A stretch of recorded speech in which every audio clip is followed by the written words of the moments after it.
حضرت علی رضی اللہ تعالیٰ عنہ کا بڑا بہترین فرمان ہے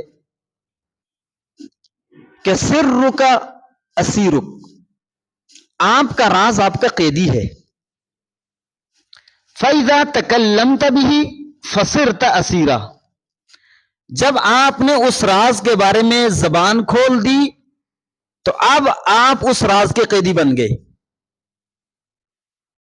اور پھر کہا کہ وَاعْلَمْ أَنَّ أُمَنَاءَ الْأَمْوَالِ أَكْثَرَ وُجُودًا مِنْ أُمَنَاءِ الْأَسْرَارِ، کہ جان لو کہ دنیا میں مالوں کے امین بہت زیادہ ہیں رازوں کے امینوں سے۔ رازوں والے کہا کہ اقل وجوداً، ان کا وجود بہت کم ہے کہ وہ آپ کے رازوں کی حفاظت کریں۔ اور پھر حضرت فرماتے ہیں